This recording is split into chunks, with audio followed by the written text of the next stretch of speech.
you go to school? And here's your... What do you think of what's going on right now, mate? These evil little invisible parasites. Satan-worshipping Freemason morons. Do you understand what I'm saying? We're not run by factions. Get the fuck out of camera! There are much more powerful international forces in play. Is this pink guy? Is this what pink guy is? I don't fucking know what's happening. Please go outside and look at the moon quickly. It's been crazy, guys, but guess what? It's how it is, mate. Mate, because I want to do you slowly. But I ain't spending any time on it. Well, g'day and welcome to the Conditional Release program. We've got another one of our special interviews. This one's a two-parter, and joining me today is the one and only Ray Mooney. Ray Mooney is a playwright, teacher, a novelist, biographer, a man of many talents. G'day, Ray. How are you? G'day, mate. Nice to be here. You forgot to mention ex-crim. Ex-crim. I was going to get to that. And look, let's get into it. When were you? What were you charged with and convicted of, and when were you sent to prison? I was charged in 1967 with the terrible crime of rape, for which I was guilty. I ultimately was given 12 years with a minimum of 9, served 7.5 years, and I've been on record for quite a few occasions saying deserved every minute that I served. Not a problem in the world. Fair enough. And look, we're going to do this as a two-parter, as I say. So we're going to look at conditions in Pentridge, in particular H Division, an extraordinarily brutal place. And we'll look at that in the second part of this interview, or a second episode. It will appear to our listeners. But today we're going to look at the mysterious fate of one Raymond Locksley, known as the Lizard. He was murdered, and his murder remains unsolved. Let's start with Ray Locksley. What do you remember about him? I've never seen a photograph of Ray Locksley. I've only ever seen one photograph of him, and I never knew him, never met him, but I've read the autopsy report. He was 178 centimetres. 175 centimetres. He was exactly the same height as the person we're going to be talking about. That's Christopher Dale Flannery. 175 is not very tall. He was 88 Ks, which makes him physically imposing. He had a ferocious reputation of being a good street fighter. A lot of people were wary of him. And that's sort of just summarised from the autopsy report in terms of his size. He was his body was found on the 11th of May 1979 in Menai, which is a southwestern suburb of Sydney. Then I suspect it would have been a bit of wilderness outside suburbia in Sydney, with multiple gunshots to his upper body. Yeah, four gunshots. 4 gunshot wounds to his upper body. A lot of this murder centres around Mickey's Disco. Now, there was one in Sydney and there was one in Melbourne, but it's the Melbourne Mickey's Disco that we're interested in. Tell me a little bit about Mickey's Disco. Well, Mickey's Disco was down at St Kilda in the old dilapidated sea baths, which were very Baroque in their architecture, and they had been left to sort of rack and ruin and turned into 3 nightclubs, all in a line with each other. Mickey started out as a cabaret, a musical cabaret called the Mousetrap. And when they first started it never had a liquor license. So they used to illegally sell liquor there until the owner of the Mousetrap asked a fella called Ron Feeney if he would be his chef. And Ron Feeney was an ex-crim from Sydney, very, very large man, imposing man, 18, 19 stone, went up to about 24 stone, 6'4". Wow. Think of your classical tow truck driver. And as a result of Feeney being asked to work with the Mousetrap, The owner of the Mousetrap then, Fred Nemeth, asked him if he would be prepared to buy into it because the Mousetrap had an incredible amount of debts. They had a big orchestra they were paying a fortune for, and they weren't making a lot of money. Feeney said, yep, not a problem, on condition that we get rid of the orchestra, we turn it into a nightclub, Mickey's Disco nightclub, we get a liquor license, and we set it up properly. And that's what actually happened. And Mickey's became an incredibly successful discotheque at the time. It was the place to be. Unfortunately, what no one knew at the time was that Ron Feeney was a very secretive police informer. No one knew this. And he had been underpinned by the Victorian police to buy into Mickey's Disco on the improviso that the police were allowed to infiltrate Mickey's Disco, get to know all the knockabout crims, because it became a real crims drop-in place. And as a result, it was a mixture of police and crims, like a typical snake pit. There you go. So Feeney, as I understand it, when I've looked at him, he was, I guess, fingered for the murder of a Sydney crime figure by the name, I think, Jackie Hodder. And that That's goes right. way And I back think to the 60s. Yes, and yesterday I mentioned a fella called, I mentioned the wrong person being fitted up for that murder. It was a fella called Chicker Reeves. That's right. Who did 3.5 years for that murder, which happened at the Waterloo Town Hall in Sydney. Yes, but it was suspected that Feeney was involved and that he was a contract killer. Would you describe him as that, or was this sort of part of the myth? I think that's a step too far. There were rumours around that Feeney was a police informer, and at the time, Lenny McPherson, who was sort of on the up and coming at the time, on the rise up, but working with police and knew what was going on, he had said that Jackie Hodder is spreading a rumour that you're a police informer for Ron, and Ron then went out onto the dance floor and supposedly stabbed Jackie Hodder to death. And to protect Feeney, Chicker Reeves was forced to do a guilty plea to manslaughter, and he did 3.5 years inside. We could talk about Len Feeney. McPherson, the so-called Mr. Big of Sydney crime in the 60s and 70s, till the cows come home, Ray, you and I. But he was a police informer, wasn't he? That's essentially how he rose to this position of power in the Sydney crime scene and stayed there for many, many years. Yeah. Look, it's interesting. A lot of people have said he was a police informer, and people who I trust have said the same thing. I always say, fair enough, but show me the evidence. I want to see the exact people he informed upon. I want to see when it was done, how it was done, and how it was recorded. It's like in Melbourne, where they had a fella called Dennis Allen, who was a main drug dealer, who kept on getting bailed, and he was bailed about 30 times. Now, the reason he was given bail was because they had tapped all his phones illegally, and they wanted him kept on the street. So they spread the word that he was a known police informer. You read anything about Dennis Allen today, and everyone says police informer. Total bullshit. It's sad. It's really sad. That's what I say about Len McPherson. Show me the evidence, then I'll believe it. No, fair enough. And look, we could talk about Dennis Allen's association with another police officer that we will be talking a fair bit about today, and that's Brian Murphy. And Paul Higgins.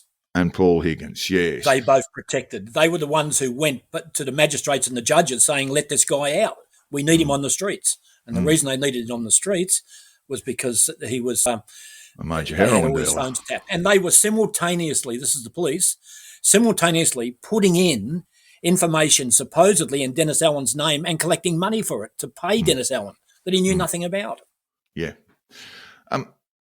So we have this place, getting back to Melbourne now. There was a Mickey's Disco run by Feeney in Sydney, but it's the one in Melbourne that we want to concentrate on.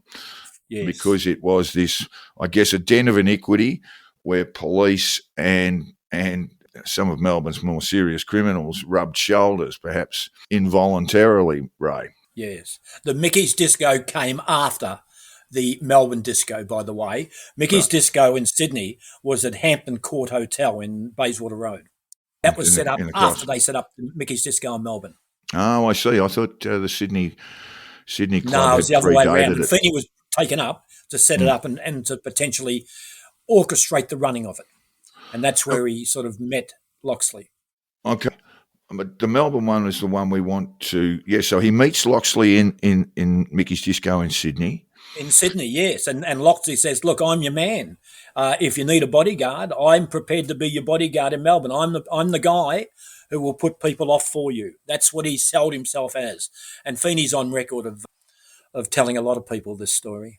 So essentially, Ray Locksley was putting his reputation about as a contract killer and Yes. And violent, I guess, standover man, or at least bodyguard for Ray Feeney. Standover man bodyguard. It's a long bow to draw that he really was a hitman.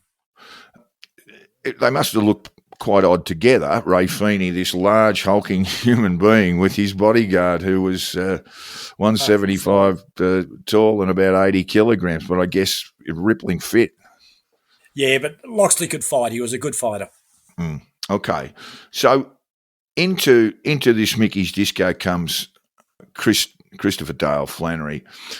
Tell me when you first got to meet Chris, and tell me everything you know about him insofar as his reputation at that time. Okay, I met Chris inside Pentridge in 1968.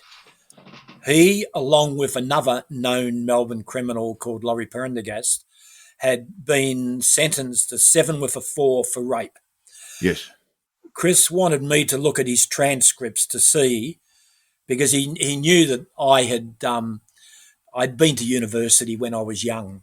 I'd sort of done a physical education course, mind you, at Melbourne Uni, so I didn't know much about it, but he wanted me to read through his transcripts to see if there's anything I could sort of help in terms of their appeal. And I read his transcripts, and Chris had been verbaled by the police on the rape charge. He'd straight out been verbal. I have no doubt in my mind that he was guilty of it, and Prendergast were both guilty, but the police had no evidence, so they verbaled police and made out that Flannery gave himself up and blamed Prendergast, which was a police verbal, and it stood out like dog's balls. It was terrible. One of those average verbal sheets by police at the time when police didn't have the evidence. This process of verballing, this was very prominent in New South Wales at the time. This was about police providing to the court an unsigned statement from an accused person. Yes, exactly. And that's exactly what they did in Chris's case. And Chris wanted to go on and blew about the verbal, when in fact the judge had okayed it and approved it and put it before the jury. When I read his transcripts, I said, look, the real problem here, Chris, is not to do with the verbal, it's to do with whether or not the victim consented. And you've made out that she did, and the whole thing should be about consent. The prosecution in the case had argued the onus was on the defence to prove the issue of consent. They went to the Supreme Court and appealed that, and the appeals judges upheld it and gave and dismissed the charge, and they were both retried. That became a very important precedent in Precedent legal case, yes. law, and it changed the whole concept of consent. However, when they were retried, they were both found guilty again and given exactly the same sentence. That's how I got to know Chris inside. So Chris was on remand when you first met him, and I presume that... No, he wasn't on remand. He'd been sentenced to 7 with a 4, and he was in B division. Subject to Pentridge was divided into divisions depending upon the type of person you were. I was a first-timer, and I was sent to the division called A division, which was for all first-timers. We were basically known as the Saxon dogs, as opposed to the heavies, who were basically in B division or C division or E division, who were known as the boob heads. Boob heads? The boob heads were people who were, they looked like a crim, and you knew they were a crim. In and out of jail. Be a yo-yo, in and out of jail their entire lives. So Chris was a pretty good style of a bloke, wasn't he? Yes, but he was also ferocious. They'd played up in court at the second trial. He'd abused the judge and abused everyone and carried on, and they played up something terrible. And plus, Chris had come through the boys' homes, and he had a fierce reputation of being a heavy crim, an up-and-coming heavy crim. And when he was on remand the first time for the rape blue, he was 18 years old. He had a fight with a guy in the boys' yard, and as a result of that fight, he was sent down to H Division, where they punched the shit out of him and broke him and did everything you could ever imagine. Yeah, and that set him on the course for, okay, we put you in B Division, mate. You don't come down to A Division. But I finished up getting him down to A Division. We're going to talk about H Divisions and the appalling conditions there. And Chris was one, like many others, particularly the New South Wales crooks that I'm aware of, who had gone through boys' homes, been appallingly treated there, often sexually abused. I mean, McPherson used to speak openly about being sexually abused in Gosford Boys' Home. I think Stan Smith had been there. Nettie Smith had been in Metagong Boys' Home. Even Chow Hayes, going back to the early part of the 20th century, had been Freeman had been through could call the Gosford Boys' Home his alma Bernie mater. Matthews, all those guys. Yeah, these were horrific places. And what we're going to discuss in the next episode is just, the way that people like Chris were conditioned to become very violent human beings. Yeah. But back to Locksley and Mickey's Disco. Chris worked there, and I think took a share of the business at some point. Did he not? He did, but later on. Later on, after the Locksley murder, he had 10% of shares in the business. Early on, before when Locksley was murdered about 3 months after Chris started working at Mickey's Disco. Right. And remember, he's found up in Menai in New South Wales. And no one's got any idea what it's all about or what's happened. They find out who he is, where he is working. They work out from information given to them. This is the police, the homicide squad in Sydney, work out that he was down in Melbourne working as a sitter for a new brothel that Ron Feeney and his wife were opening up in St Kilda. When you say a sitter, that's sort of general security around a brothel, is it not? Yes, exactly. So he's the kind of bouncer. He's the if a John or a client, he would intervene. That was his job at this brothel. You sound as if you know a lot about this, Peter. I mean, yeah, of course it is. Yeah. I've never held that position, by the way, but I understand what he was doing. But he also worked as Mickey at Mickey's Disco, did he not? No, he never worked there. He didn't bounce at the door? No, never. But he used to frequent the place, obviously, with Feeney. He frequented the place. He was a shadow to Feeney. He wanted to become Feeney's bodyguard. But at the same time, what he had no idea of, and no one else did, by the way, was that Mickey's had been set up by the police. Yeah. And no one knew. Chris never knew. The only person who knew was Feeney. So that had been set up by the police. As a rather, I suppose, dodgy means or deceptive means of obtaining intelligence around the crims in Melbourne. Yeah.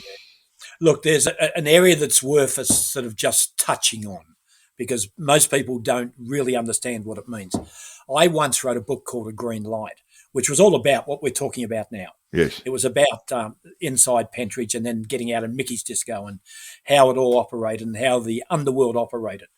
What no one was aware of at the time was that there were elements within the police force that had selectively given certain police the right, in other words, the green light, to infiltrate crims, to commit crimes with those crims on the assumption that it was all okayed and they would get the information they required filtered back. Now, this is done throughout the world. It's not just Melbourne. And it was very successful. And that's what Brian Murphy was given by a fellow called Frank Green, who was then an Inspector Green, who gave him the permission to do all this. And Green was the guy who, a decade beforehand, had set up what was called the famous Bodgy Squad. And they were the groups They were a group of police taken from all different divisions, like 21 was in Sydney. Section 21 was in Sydney, taken from all different police departments and put together. And over night time, they'd go out and bash all the gangs. And they were really effective. In fact, there's a lot of people screaming about bringing them back now. They were very effective for what they did. Very, very effective. That's where Higgins, first of all, comes. Higgins was part of the original Bodgy Squad. We'll get to Paul Higgins, but let's start with Brian Murphy. Brian is known as the Skull because I think it was a name that he shared with a professional wrestler at the time. Is that correct? Yeah, because he had a bald head and looked like it was called the Bald like Eagle. A wrestler. Yeah, looked like a wrestler who was around at the time. He was also known as the Skull. Look, I've read significant amounts about Brian Murphy, and I've met the man, of course, on numerous occasions. He's now deceased. He died last year. What was his reputation on the streets and within the Victoria Police Force? Well, it's interesting. He was highly thought of because he had incredible success, but he was also potentially on the area of what you call a genuine psychopath. He would brag about the number of people he'd put off, the number of people he'd taken out on his boat and who never returned. Wow. He used to brag to us down at Mickey's.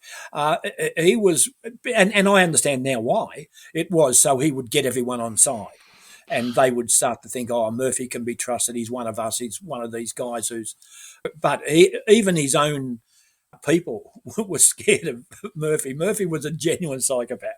He would take crims, handcuff them behind their back out onto the pier and push them off the end of the pier. Like he was known to, and brag about it. One story I know about is at the South Melbourne lockup, through the little peepholes there, he would stick his service revolver in the peephole and just let rip. Oh, that's true. Ricochets all over the place, and anyone could have been killed at that point. Well, there was a couple of wives of known criminals who were handcuffed to the bars and flogged by Murphy. In fact, a good friend of mine went up, a fellow called Stan Bullpit, went up to South Melbourne Police Station and called him out, and he refused to come out. Yeah, he was a dangerous man, Murphy, very dangerous man. And the worst thing is he's gone into sort of like heroic significance because so many people have written positive books about him. It's scary, you know. As this kind of man prepared to get into the gutter to fight crime, and a sort of one man crime fighting. Callaghan, he was the original enforcer. I promise you he was, and he had most people scared. He was mentored by Platypus, wasn't he? And Platypus was a very violent man. As we won't get into that too much, but he was a character in the Victoria Police Force many, many years ago. I think he achieved the rank of Detective Chief Inspector, didn't he, Platypus? And he was as violent as all get out. Well, he made his reputation on lassoing crims and throwing them out the fifth story window of Russell Street. You know, what have you got to say now, son? You know, oh boy, you're going to confess. You're going to confess whether you did it or not. Did. They all confessed. Or you'll get verbal along the way. Or you get dropped. Murphy was charged with, I think, manslaughter over a criminal that he held in custody, and in Russell Street at Collingburn was severely beaten. I've read the medical reports. Yeah, terrible. His liver was basically hewn in two during a beating, and that was one of those rare occasions in VicPol where it was considered beyond the pale, and so Murphy and a junior uniformed police officer were both charged, I think, with manslaughter of Collingburn. Is that? Yeah, Stillman was the name of the other guy. Stillman. Yeah, Stillman wanted to plead guilty. He shit himself. Yeah, that's right.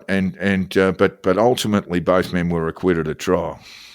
Yeah, one thing about Murphy that very few people will know, Murphy went into training because he thought he was going into prison. He says, if they want to take me on, here I am. So he went into, because he used to be a boxer. Murphy. Yeah. He came up through the boys' homes as a boxer. Not boys' homes, fighting with the orphanages and the boys' homes where they used to fight at St Vincent de Paul's. And he went into training. He said, no, you got to give Murphy credit. There's, in terms of, I've got a lot of respect for Murphy because he survived. But gee, he did some terrible things. He did some terrible things. I recall another police officer, a very senior police officer, that spoke to me about Murphy. He was taciturn. He didn't give much away. This is Brian Harding. There's a Brian Harding in New South Wales, but Brian Harding became the Victorian police officer, became a chief super, and was groomed for higher things for the chief commissioner's office. It didn't happen, but that's another story. But he remembers Murphy as being this extraordinarily courageous person. He talks about one time when he and Murphy went into a home, and Murphy just went in there blasting with a shotgun. Yeah. And Brian Harding talked about just how his ears didn't stop ringing for days afterwards because Murphy would just go in and just shoot the place up. Oh, yeah, he was full on. Murphy was full on. The Collingburn story sort of leads us back to Chris Flannery. I know I don't think Chris knew Collingburn well, but... No, he knew the family, Keith and his brother, knew his elder brother. And so I guess the point we're trying to make is that Chris Flannery regarded, well, he had a special loathing for police anyway, but he held particular contempt for Brian Murphy. Yeah, totally. And there was another reason why he held contempt for him.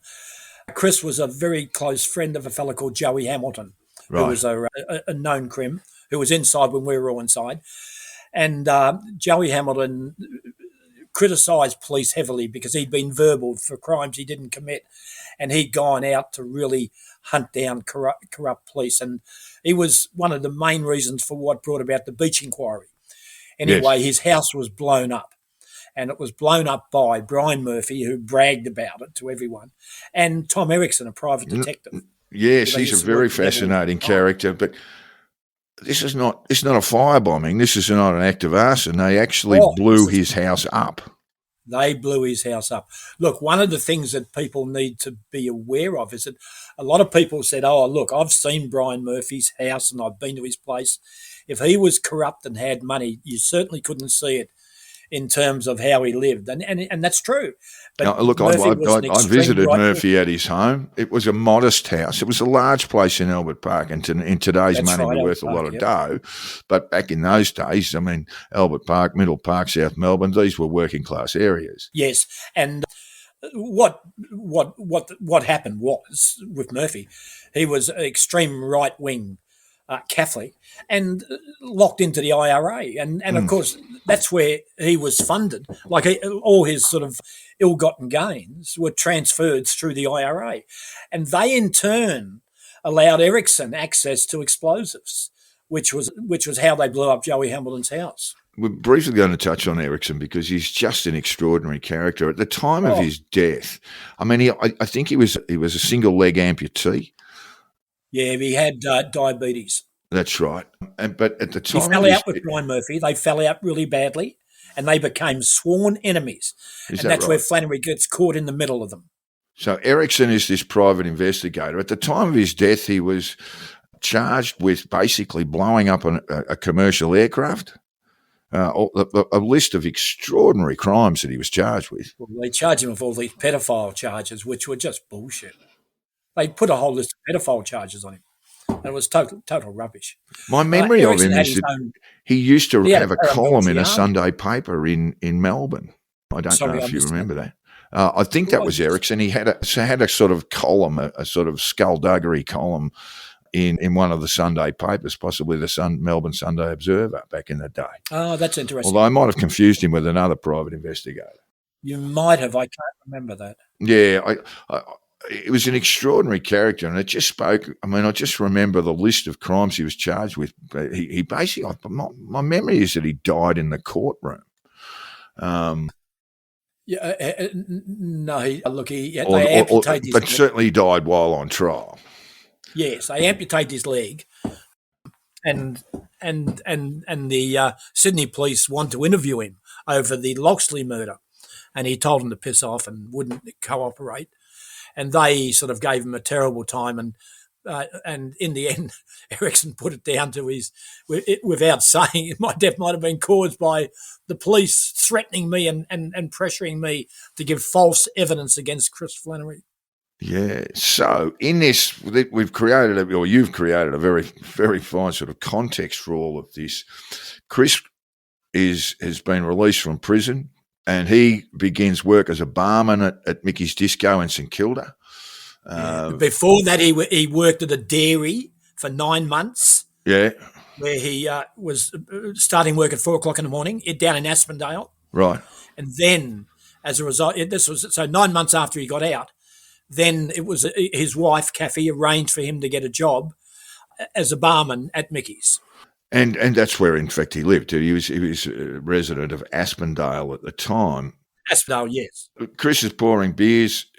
Locksley's moving around the place. This large figure of Ray Feeney is sorry, it's not Ray, is it? Ray Feeney? Ron Feeney. Ron Feeney. I do apologise. Ron Feeney is the owner of the club. Police are moving in and out of the place, and I believe Brian Murphy is working the door. Well, Chris never worked much in the bar. He was basically on the front door, right? And what you call a bouncer that sort of like moved around the place all the time. He was a very good bouncer. Very tough, hard at it. Everyone knew his reputation, and they were fearful of him. So what happens is that Locksley comes down from Sydney, and simultaneously, Ron Feeney and his wife want to set up a brothel just up the road in next to the Prince of Wales Hotel in Ackland Street, which is only about 200 metres from where Mickey's is. This is the dedicated red light district in Melbourne at the time. Yes, and in those days you had to get police access, but you had to get unofficial approval. Brothels were illegal, flat out. Right? And it was Murphy and Higgins in that area that gave the approval, and that was sanctioned by Frank Green. Now, they didn't go through Murphy or Higgins to set up this brothel. They thought they could do it by bypassing Murphy. When Murphy found out about it, he got filthy, absolutely filthy, and had a terrible argument at Mickey's the day before this is Locksley, the day before Locksley disappears. Locksley jumped in and wanted to smash Murphy because of the way that Murphy was calling Feeney an absolute idiot for setting up this brothel, because not only had he set the brothel up, but he had put Locksley there as the main sitter. So it meant that he had a job. And, of course, he went off his head, went right and declared all the cops, declared everyone. This is the day before he disappears. The day before he disappears, there's a violent confrontation with Brian Murphy. And Higgins. And Higgins. We'll get to Higgins in a little while. We definitely do need to talk about Higgins because he was an horrendous character as well, police officer. There was also a blue between Chris and Feeney that would lead to Chris confronting Murphy. Well, now this comes after. After Flannery's first interview in regard to the Locksley murder. Yeah, just in terms of timelines, Locksley is murdered in 79 June. No, 11 May. 11 May is body 11 May, sorry. 11 May 1979. 3 months later, Chris Flannery purchases 10% of the shares in Mickey's. They're up for sale. Right. And he purchases them. Murphy's filthy that he wasn't offered first choice. Murphy was always on Feeney, get rid of Flannery. Flannery's trouble, get rid of him. And, of course, there's no way in the world that Feeney was going to get rid of Flannery. It was the other way around because Feeney and Flannery became very close. Right. Anyway, Murphy is filthy that he's been sort of out of the loop when Chris is allowed to buy 10% of the shares. And when I mean allowed to buy, they take out a mortgage, a bank mortgage, to get the money. This is Chris and Kath. This is Chris and his wife, Kath. And Kathy, yes. They take out it. So it's all legit. The mortgage is taken out. The whole lot's taken out. And this is 3 months after Locksley's gone. It disappeared. And no one knows what's happened to Locksley. They've got no idea in terms of who did what. So Murphy is filthy on Feeney undermining him. Yes. Chris finds out that there has always been this deal with the police that Murphy gets $200 a week and Higgins gets $150 a week as what you call payment for protection money. Yeah. And Chris had no idea. The moment he finds out about it, he bars Murphy and Higgins, bars them. There's a big confrontation going on. Oh, terrible confrontation.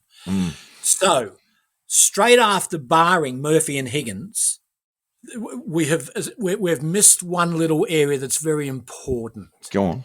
The previous year up in Sydney on New Year's Eve, Chris is at his brother-in-law's and a fight breaks out.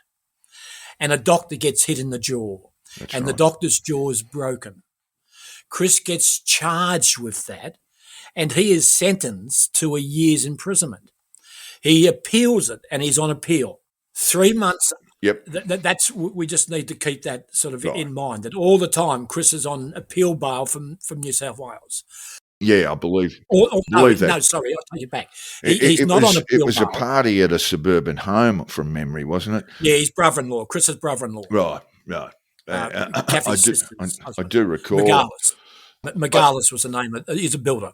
Big party it was, yeah. I was at the party, so I know about it. Oh, right. Yeah. Fight broke out and go on. They were all these guys thought it was New Year's Eve and they were throwing women into the swimming pool. And Kathy says, if anyone comes near me, then there's no way in the world it's going to happen. And Chris said the same thing. And they're all trying to make out and throw the girls in the swimming pool. So a fight breaks out and Chris hits this guy who puts his head in and breaks his jaw. And he gets charged. And the doctor, he's a doctor, Gilmer, a well-known doctor at the time. And so what happens is he goes to the police and gives him up, and the charge hasn't come through yet. But this is half a year later. Okay. After Locksley has been killed, 3 months after he's been killed, 3 days after he was killed, police come down to talk to everyone involved at Mickey's and all the working girls. And they can't work out anything really. And they interview Chris. They interview everyone. They interview everyone concerned with Mickey's. And it's just sort of left in abeyance. But 3 months later, after Chris fires Murphy and Higgins from Mickey's, the police come down from Sydney with a warrant for the arrest of Chris on the doctor's assault. And he's taken into custody. Now, arguably, years later, what turns out is that when he was taken into custody, supposedly he gave himself up for killing Locksley.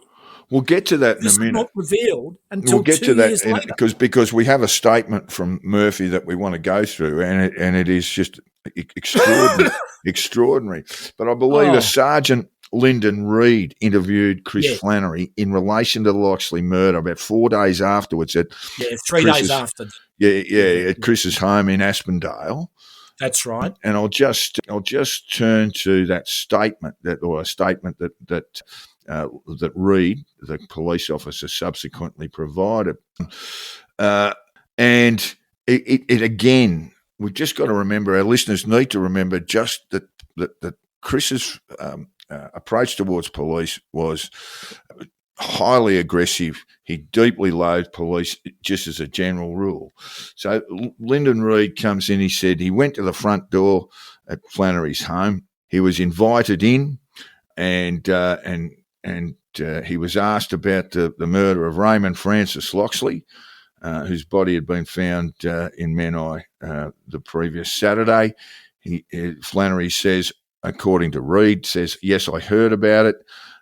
Reed says, look, I can take some notes. Chris Flannery says, you won't be taking any notes, otherwise I won't be talking to you.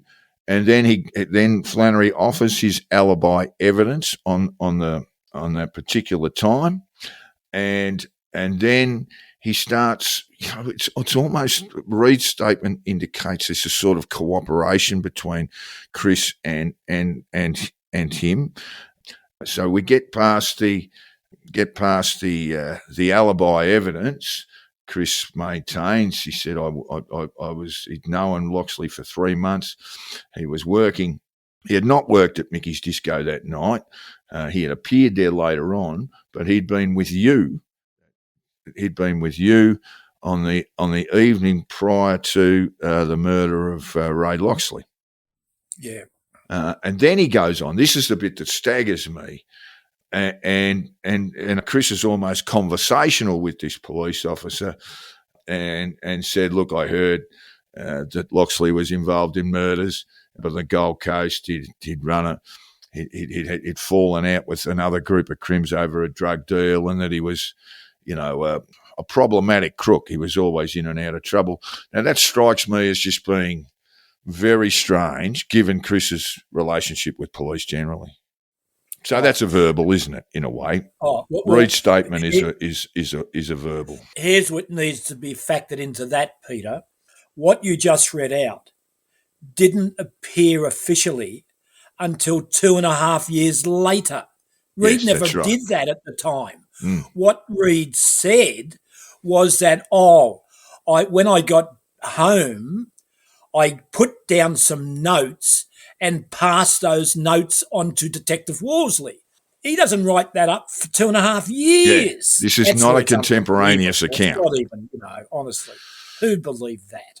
Yeah, it is nothing short of incredible. And then, as you say, Chris is arrested for the assault, detained for the assault and taken into custody in Victoria. For questioning over the assault. They're going to extradite him back to Sydney over it. Over the assault.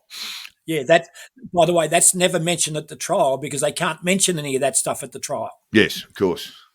Yeah. But then we get to this extraordinary statement from Brian Murphy, and I'm just pulling it up now. And we have to understand Chris despises Murphy for a whole host of reasons. He dislikes police generally, but he has a special form of contempt for Murphy in particular. And he's just kicked them out of Mickey's. By this stage he has. This is a statement made on the 9th of August, so several months after the murder of Locksley.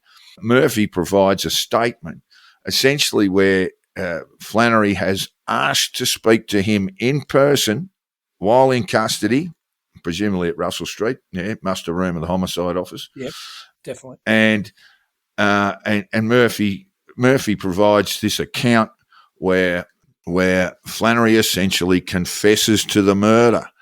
They talk about a meeting or a service station owner having identified. Let me pull you up. Let me pull you up. Yeah, you go on. He doesn't confess to the murder.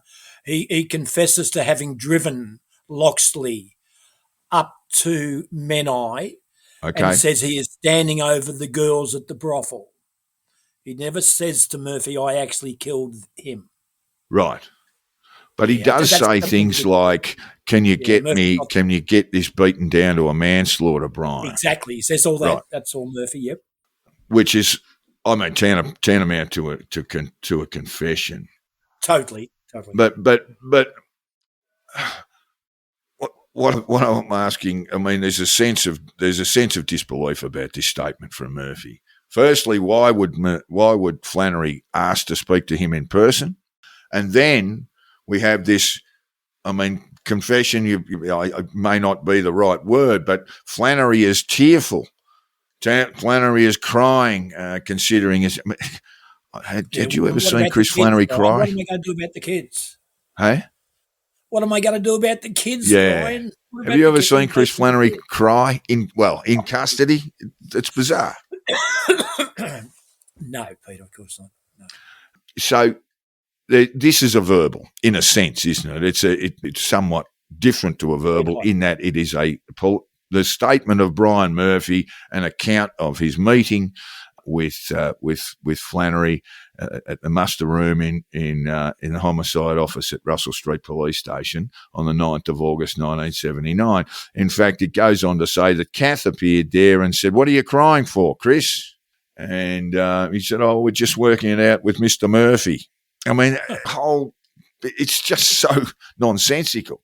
Well, And this is the first thing when I first read this statement many years ago, a number of years ago anyway, I just thought, this is so contrived.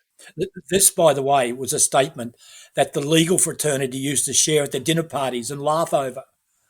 Yeah. It used to float around all the dinner parties as a legal fraternity. If you understand the sort of man that Chris Flannery was, and the regard or lack of regard that he held Murphy in, it's almost laughable. But so there's 2 points that come out of that, Peter.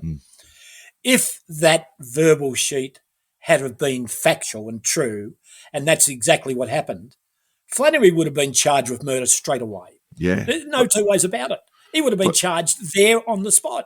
But he wasn't, was he? He was charged much later, and this involves the trial that he faced with two other men, Kevin Wilson, and the other fellow, Clarkson. Kevin Williams and Kevin Weary Williams. That's right, and Mark Clarkson. Yeah, that's right. But before you go on, let me throw this bit in because it is important. That verbal sheet we're talking about, didn't appear when it supposedly happened. It was 2.5 years later that Murphy suddenly comes up with it. It was never around. No one ever saw it until years later. There's no way in the world. It's kind of extraordinary. He would have been charged with murder. It's kind of extraordinary that courts would accept this as evidence, and they wouldn't today. The judges allowed that through as legitimate evidence. So we get back to the murder of Wilson. Wilson was a businessman who was killed in 1980 or disappeared in 1980. In fact, his body's never been found. He was disappeared on the 1st of February 1980. And as I say, Flannery was charged in relation with that murder. There was a prostitute by the name of Deborah Boundy who was a partner of Weary Williams. I've got that right. Yeah. And she was giving Crown evidence, and she subsequently disappeared. And I believe she still is listed as a missing person in Victoria Police.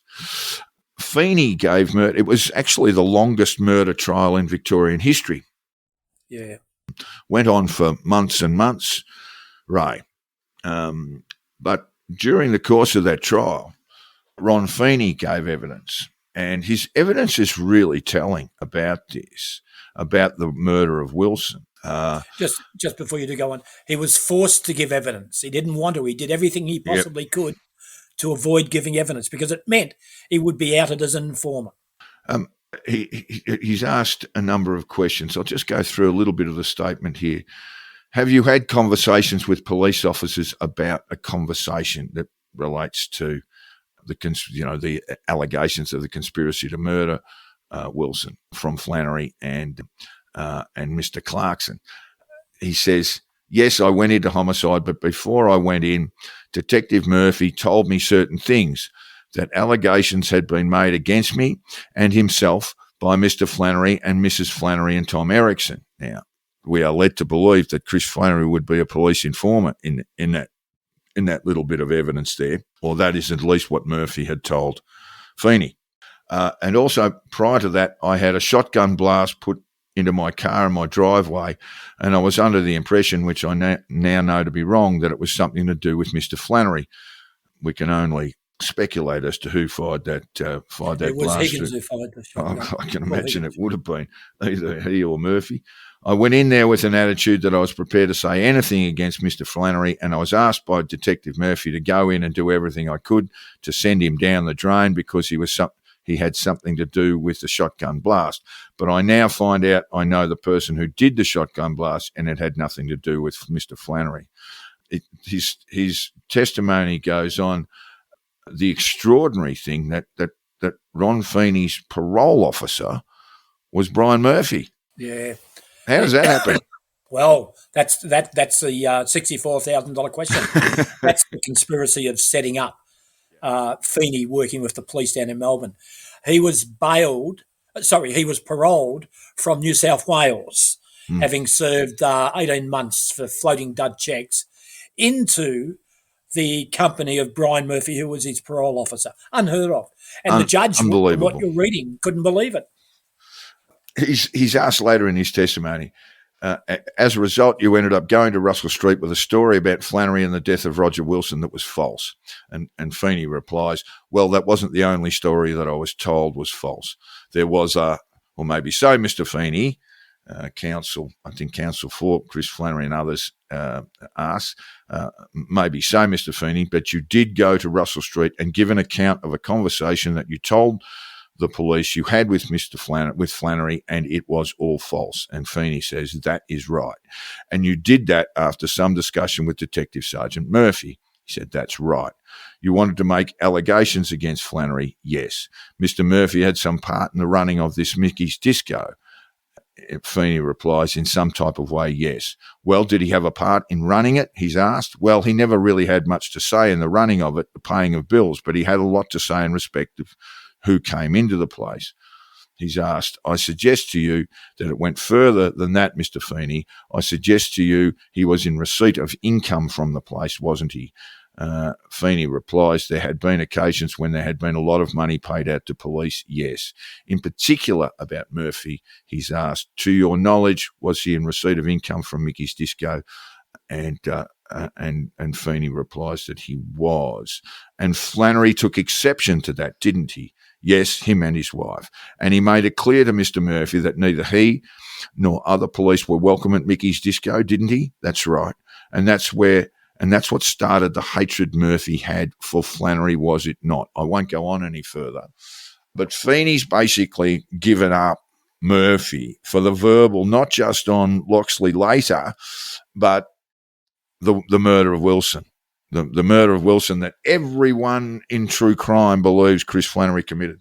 And I formed that belief many, many years ago myself. But it's likely that he didn't. Certainly the courts believed that he and Clarkson and Williams were not guilty, and they were found that by a jury after this very long trial, as I say. And all three men are released. Flannery walks down the steps of the Victorian Supreme Court, and he's arrested by Billy Duff.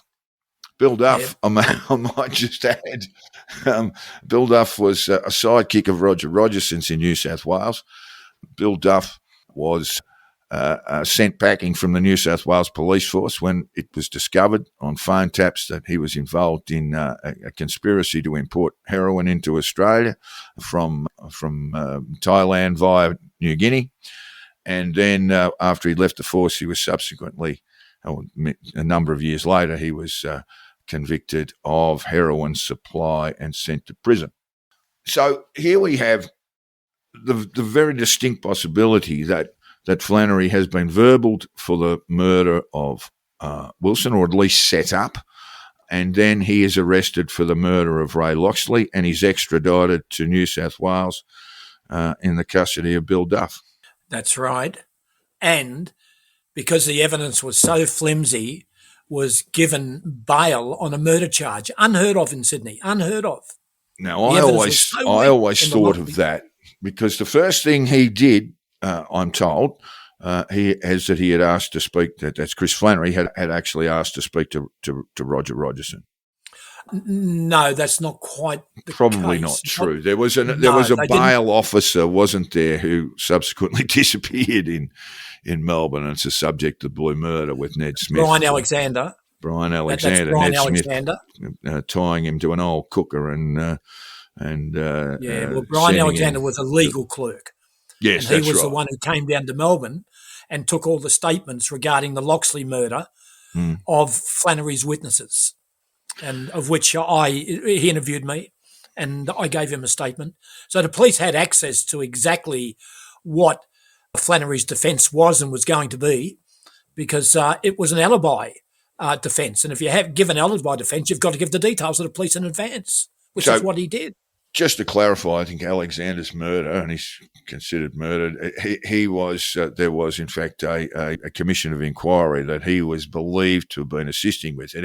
His murder has very little to do with the murder of Locksley or the charges. No, relating nothing to it. whatsoever. Yeah, different thing altogether. But he was ready to roll over, Alexander. You were Chris Flannery's primary alibi witness, but you weren't the only one.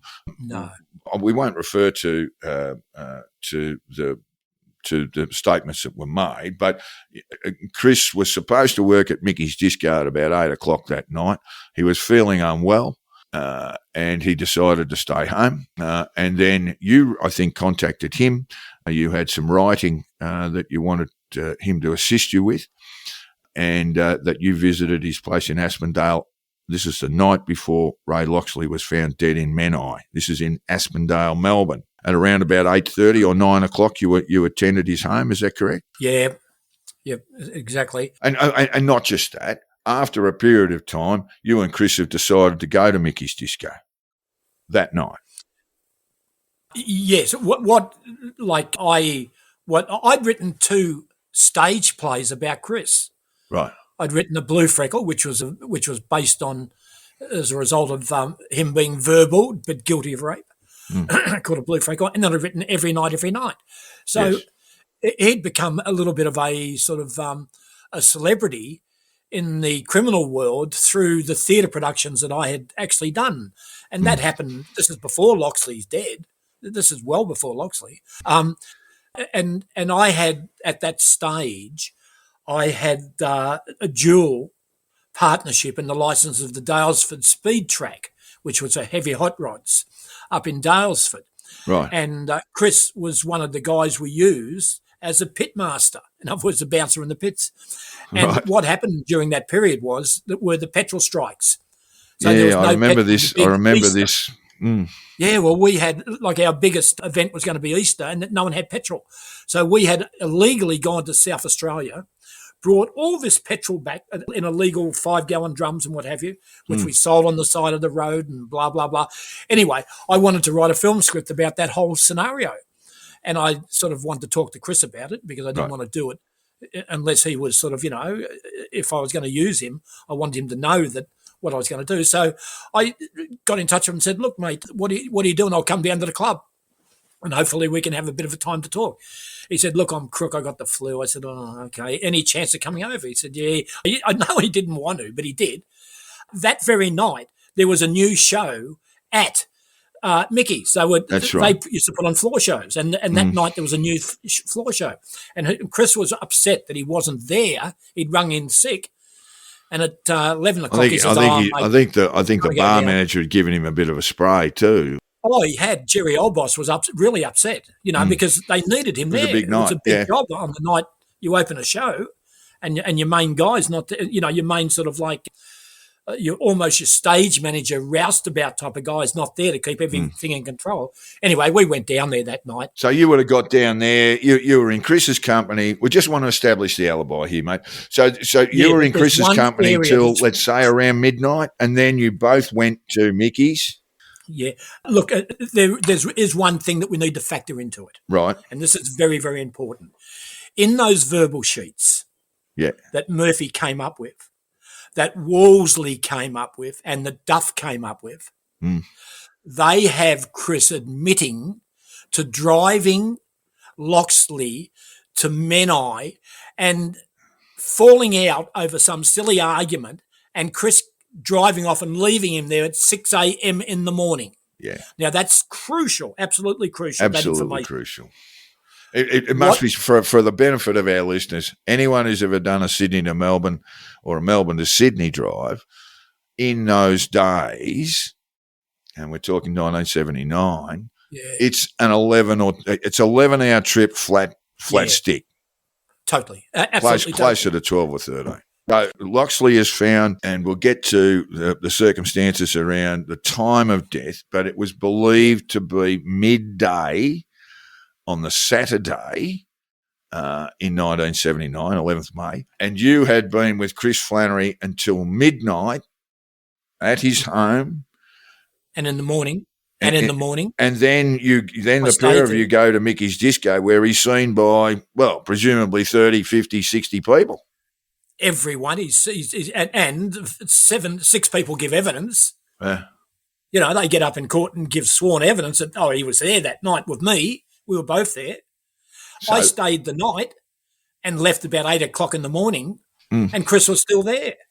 So there's no way in the world. Chris was back at his back. You left the Aspendale home at 6 o'clock in the morning, and Chris is still there. So, and other people verified that he was still there. The next door, no, not the next door neighbour, a lady who came in to do drapes. That's for right. Caffey. Yeah, Kath had asked to come in and provide some new, put some new drapes around the house. So there were witnesses. So what we have here is, if you've left there at 6 in the morning, that gives Chris, even if he had the opportunity to do this, 6 hours to drive to Menai with Ray Locksley in the car, and then kill him. And then kill him at Menai, or leave him there, or whatever was explained in the subsequent verbals. What we see is that it cannot be done, and that should have been enough, shouldn't it? That should have been enough to basically should have been the end of the story. To drop the charges, for the charges to be dropped. It gets a bit worse than that, because the forensic officer who had declared the time of death at or around midday on the 11th of May 1979, then got into court during the committal hearing for the murder of Ray Locksley with Chris in the dock. He said that he got confused about the AMs and the PMs. Is that correct? No, what happened, yeah, sort of, but not really confused about the AMs and PMs. He misread the coroner's report. That's the right. coroner started his autopsy at 6 p.m. the next day. Right. And he had said, I had seen the body at round about 12 p.m. that day in the afternoon. And the body had been dead for 30 hours. So what happened was the person, Detective Wolseley, who superficially read the document, never read it properly. That's right. Just this saw is the thing, yeah. 12 p.m., 30 hours previous. And he assumed Locksley was killed at 6 a.m. And that's why in the verbal sheets, they have Flannery admitting that he left Locksley at 6 a.m. in the morning. Couldn't have done that because you've left his home at 6 o'clock that morning, and Flannery was there. Still there. And but this is the interesting area. So Locksley, Wolseley stuffed it up totally. Yeah, so they realised they'd made the mistake. Yeah, and what Gomez, who was a doctor, was really saying was that 30 hours back from when I started the autopsy at 6 p.m., which makes it midday. And it still doesn't make any sense. It still doesn't make any sense, but at least provides them with a very narrow window, but not credible. No, but it shows you that there's a potential that they've verbaled him on the wrong time. They stuffed it up. Years later. They got the AMs and the PMs mixed up, essentially, anyway. They got their maths wrong. Yeah. We can mention this now. Years later, Flannery becomes very close friends with Duff. They do work together. Illegally. They do work together. Duff used to joke. He said, you are the luckiest guy on the planet. Wolseley fucked it up totally. If Wolseley shuts his mouth and doesn't say a word, we've got you there with the body at 12 p.m. and you're in trouble. Yeah. Wolseley stuffs it up. He puts down 6 a.m. End of story. Now, in the first trial, they come back, the jury are hung. Apparently, they've told that one person held it. Staggering in itself. Rogerson told him, because Rogerson becomes friends with Chris down the track, he said, mate, in these cases, we always have one on the jury, always. Wow. And I believe that. It's I guess, more than a passing curiosity that Chris's defence counsel, barrister at the time, would go on to become a Chief Justice of the High Court, Virginia Bell. Exactly. The most important person in Australia judicially. Yeah, and she sought going back to, I think, 1981 to have the case no billed, but that was rejected. No she bill sort is of stunk to high heaven.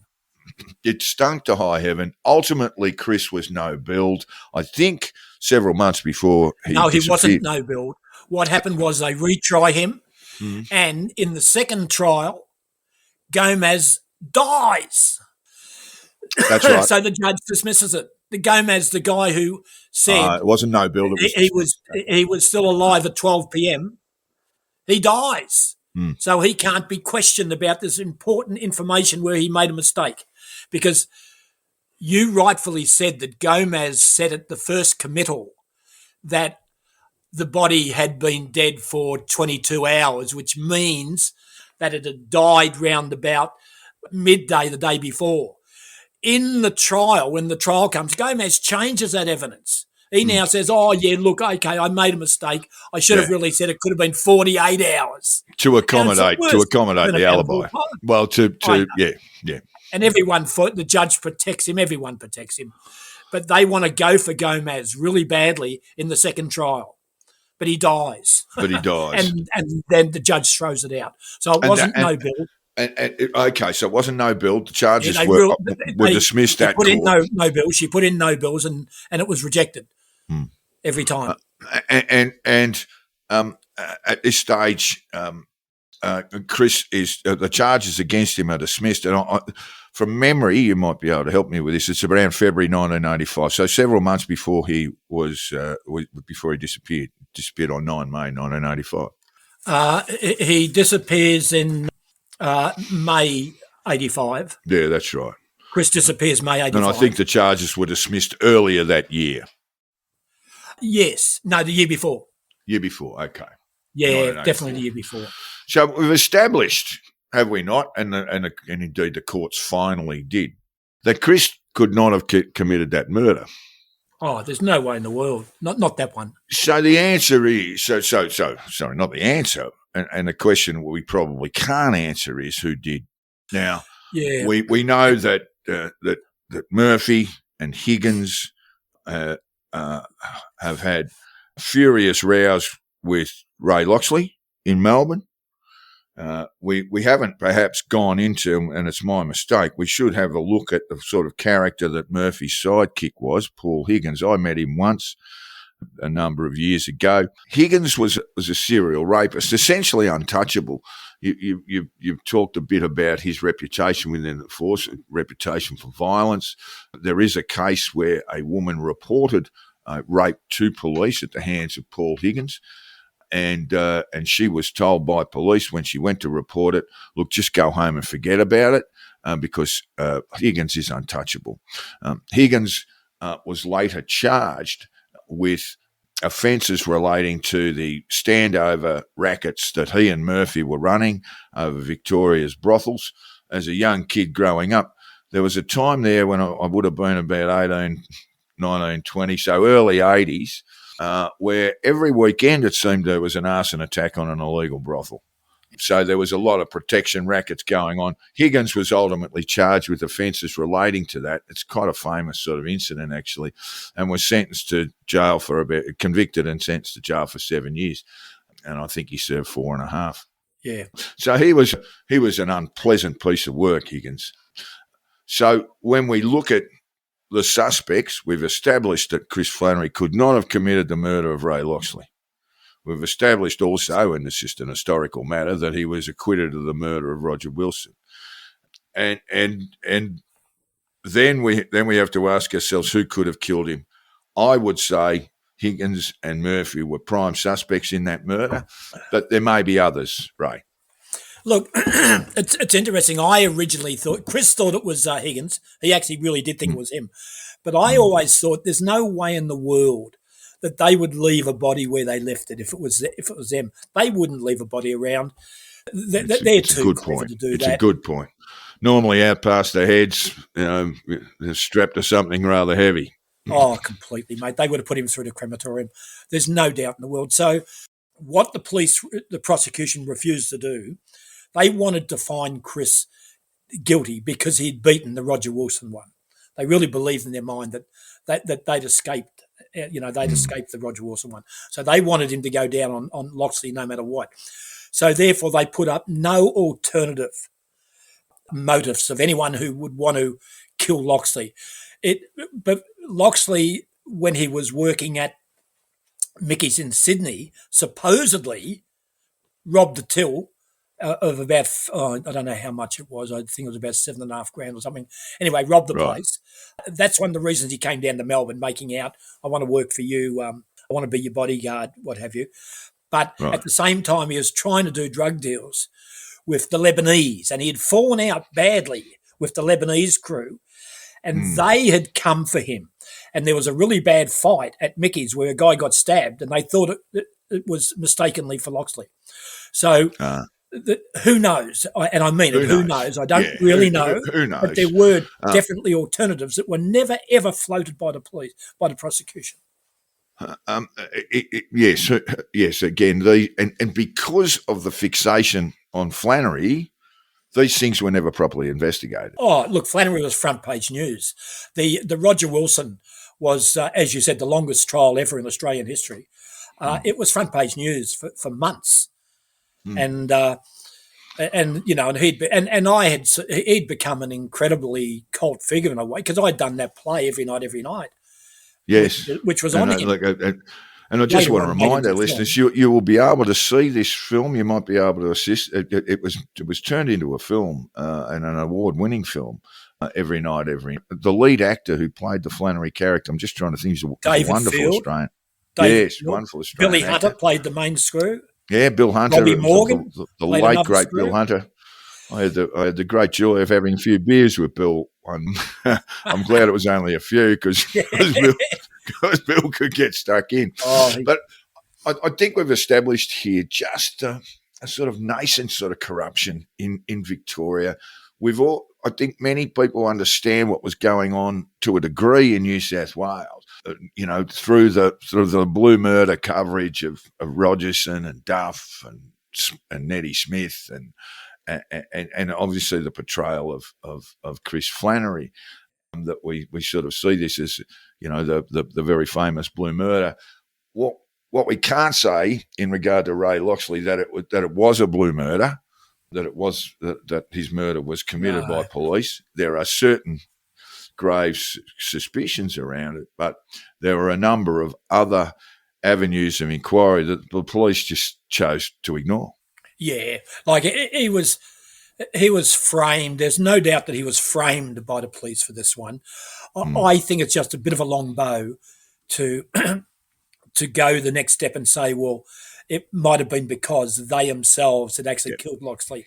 It never made sense to me that they would have killed Locksley. Right. They didn't have to. It's a fair point you make. I mean, what we've I think established on this program so far is that both Murphy and Higgins were capable of murder. Oh, there's no doubt about that. In fact, Murphy, as you say, and Higgins used to boast about committing murders. But unfortunately, the way police worked, and this is the great tragedy of all of this, is that, the friends and family of Ray Locksley will never have closure on this because the police decided to frame Chris Flannery wrongly and in that vacuum failed to investigate the true culprits.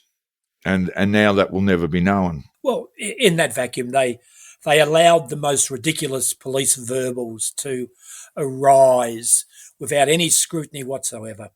At the time, we need to mention that B11, which was the internal investigation of the Victorian Police, were investigating Murphy and Higgins's activities. And the lawyer couldn't get access officially to those files. It was a wild time in Victoria policing, and I guess what most Australians, particularly true crime enthusiasts, will know about is that Rogerson nexus in New South Wales.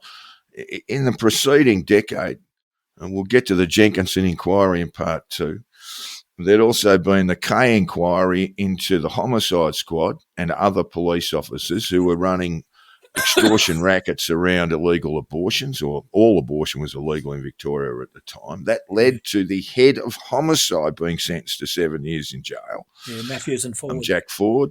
And of course, as you mentioned in the program, the Beach inquiry, which was also indicative of wide-scale corruption around illegal abortions, as sort of presented by Bertrand Wayner, and I guess his sidekick at the time, I think it was Peter Bayliss, who ended up running his clinics in Queensland and used to get raided by the National Party in Joe's Queensland many years ago. It's a fascinating period, Ray, and you've been in the middle of it, so it's just been wonderful to talk to you about it. I think many of us, I think so many Australians will know of Chris Flannery by his reputation. And yes, he was, he was no angel, but he certainly didn't commit the murder of Ray Locksley, did he? No, not that one. And by the way, I documented this in an ebook. If anyone was interested, all that documentation we're talking about, it's all there. It's called Shovel One. Shovel One. That was the police terminology for Christopher Dale Flannery. Rent a Kill came years later. Just a total joke. Made up. I've not read that, but all of your material is available on ebooks, available on Amazon. On Amazon, and less than the price of a cup of coffee. Yes, look. If you're a true crime person, you must read these things. Every night is another film. Once a play, now a film on the absolute deprivation that and Chris you can Flannery see was that on subject YouTube to. if you punch up YouTube, I guess that's available to look at on YouTube. Ray, it's been fantastic to talk to you. We've just got part one done, and now we'll get stuck into part two on the appalling conditions in H Division Pentridge and why that was allowed to flourish for so long. Not a problem. Thank you, Ray. Good to talk to you. I don't think I ever want to talk to any of those people. Fuck me, you guys are bastards!